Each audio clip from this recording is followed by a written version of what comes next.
So the very first thing when it comes to maximalism is bringing in color. Yes, this is a look that is not shy on adding in color to your look. You can go from pretty much one extreme to another. If you want to do, a very neutral color palette as, say, your walls, like the items that you're actually painting, and then bring in loads of color through fabrics and layering of materials and your finishes throughout, you can totally do that. Another popular theme for maximalism is super dark walls, deep greens, like forest greens, I guess. I don't know if they call it that. Emerald greens, navy blues, like really deep contrasting tones are really, really common in this look as well. Another great way to bring maximalism into your space is by incorporating an art wall. What I love about an art wall or a gallery wall is it doesn't have to just be a certain way. It can be very eclectic.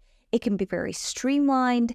I think what's really nice about an art wall is it is an opportunity to express yourself through the way that you display it. One of the little guidelines that I do say that you should stick by when it comes to doing an art wall or a gallery wall is the spacing between the frames. So even if you have a lot of different style of frames, definitely still think about keeping that spacing in between each frame consistent. When you're doing your maximalist space, using your passions as a starting point is a great way to bring in a really great personal vibe. Maximalism can mean more of a lot of different things. It can mean more of your favorite colors, more of your favorite fabrics, and more of your favorite accessories. To keep your decor from looking too random, find a few common colors or patterns and repeat them throughout the room. And I think this is a really key takeaway to make it a more cohesive and well-designed maximalist space. One of the things that I love most about maximalism is the embracing of comfort. So bringing in pieces that are snuggly and cozy and definitely just is more designed around a comfortable vibe and not necessarily a super stylized vibe. I love that about maximalism. They embrace themes like the hygge style that I have mentioned before from Sweden, which is like that nesting style. And what I love is it combines that super comfortable feeling, but also with, your favorite colors and accessories and items that you love. So it becomes home.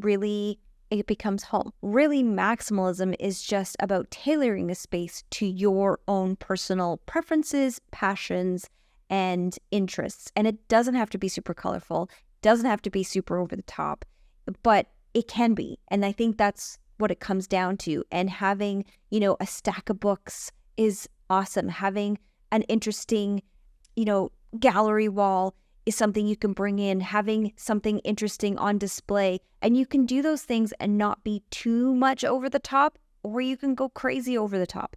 Maximalism is just about allowing your personality to shine. So that gets into the next point about maximalism, and that's finding your happy place.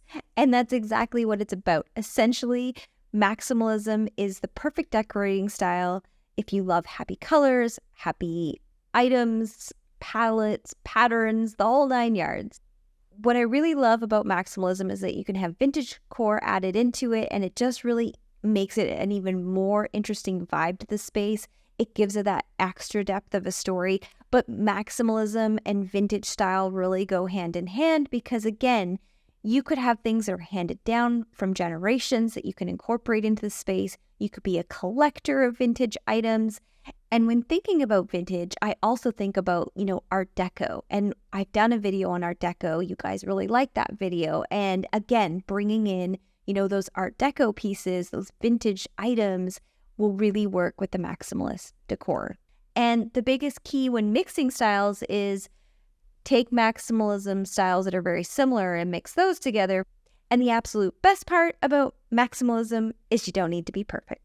I feel like a space just needs to feel like a home, and sometimes your home isn't going to fall into a singular look or a singular style. And I think that's why a lot of people are drawn to maximalism, because it's not completely curated to one specific look, and it doesn't have to be perfect, and it can be a little bit messy, and it can be a little bit eclectic, and it could be a little bit vintage, and it could be a little bit boho. And I think that's exactly why we're loving the maximalist style.